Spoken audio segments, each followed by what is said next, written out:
Won't you welcome Alex Schwartz?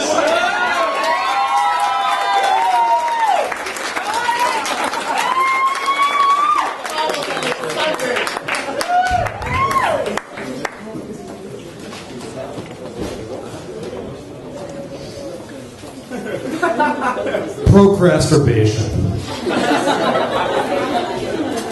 So when the assignment's due in 2 hours, but your roommate just left for brunch and Hannah Montana's on.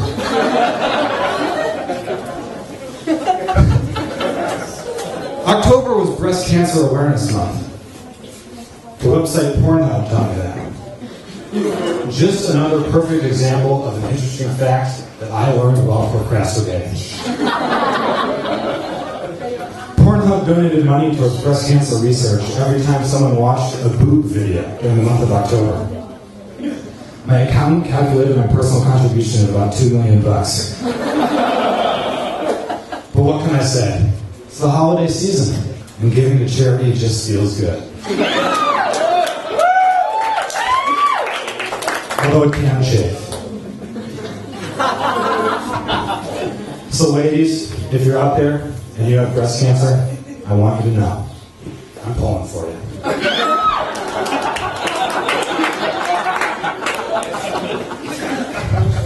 I think I'm going to make a good dad. But there's this one scenario with my future daughter that I never really know how to handle. It goes like this. Daddy, what is alcohol? Well, Princess Leia,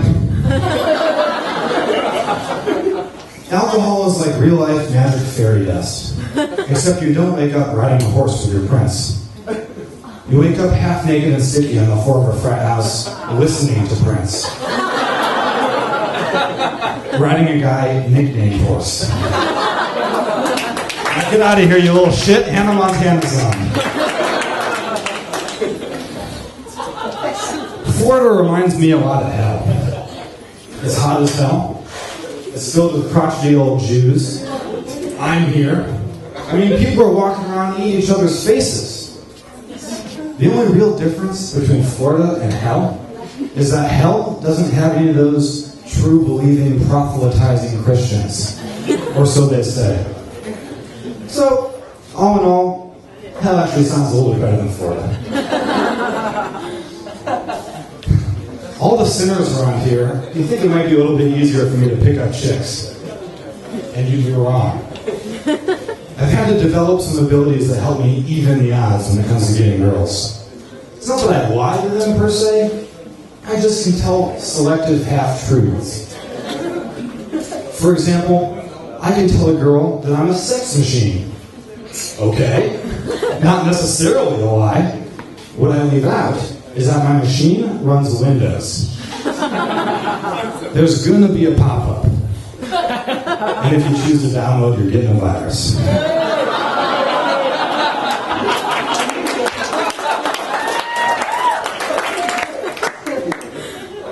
So I have a girlfriend, which means she fell for all that bullshit. But her biggest problem is that she never says anything. She speaks way too much. She just never says anything. And the reason is, she always adds the phrase, or whatever, to the end of all of her sentences. It makes it impossible to understand what she's thinking. Here's the conversation we had a few weeks ago. So, baby, what do you want to do tonight? I don't know. We could go watch Frankenweenie or whatever. Okay, I'm thinking I'm going to pursue the or whatever. How about we stay in? Maybe have a little fun. Yeah, we could have sex or whatever. Okay, now that's an or whatever I like. Have sex or whatever sounds like a blank check to me. Things are about to get weird. I'm buttering myself up, trying to figure out the German instructions for my sex swing, ordering up a midget for delivery. None of that. Have sex or whatever actually means we're going to watch Frankenweenie, and I'm falling asleep halfway through. So I hope you T-vote Hannah Montana. Or whatever. My girlfriend and I have been together for 2 years now. We just celebrated our anniversary. Yeah! Thank you. Yeah! It's a special moment, and so I decided to do something special. I took her out for a late-night secluded beach picnic. And I went all out. I cooked a meal, I lit candles, all of that shit.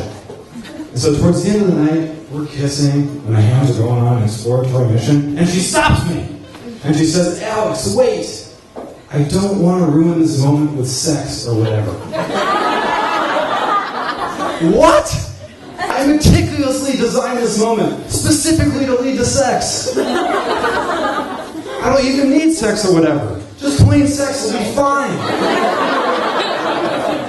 I don't think they deliver midgets to the beach anyway.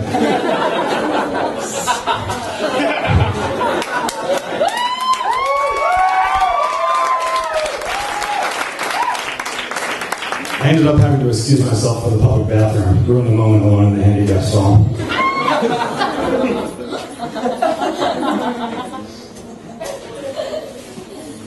A lot of guys pee in the shower.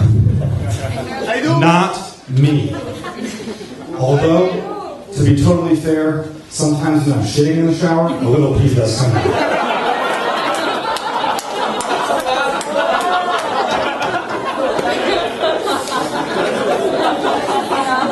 When you're 24 years old and you already have a receding hairline, you have to learn to appreciate the little things when it comes to hair.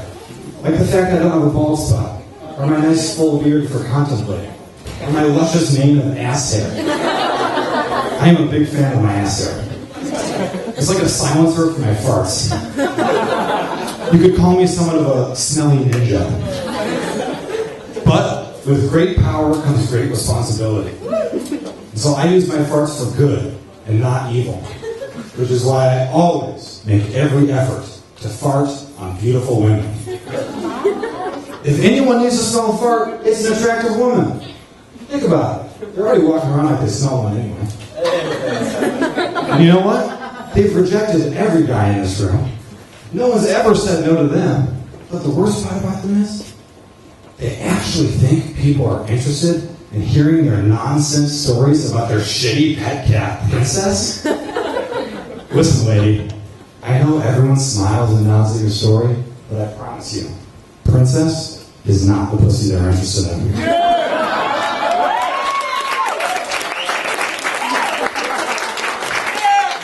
Countless hundreds of guys have risked organ damage to hold those bad boys in around a woman like that. And so the responsibility has fallen to me to show her what life is like for us normals. Welcome to the real world, lady. And pass that message along to Princess. My mom always tells me to think about 40-year-old Alex when I'm making the decision whether or not I should exercise or just drink beer and be a piece of shit. But you know what? I don't know 40-year-old Alex. If he's anything like 24-year-old Alex, he's probably an asshole.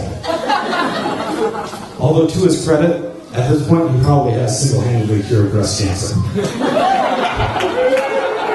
And you know what? I still don't like that guy. Because whenever you look back at who he used to be, you always think, oh man, what an idiot I was back then. My girlfriend's parents are never going to let me use their shower again. I'm doomed to an eternity in Florida. Well, you know what? 40-year-old Alex thinks 24-year-old Alex is a screw-up. Well, enjoy your liver disease, buddy. Thank you. Good night.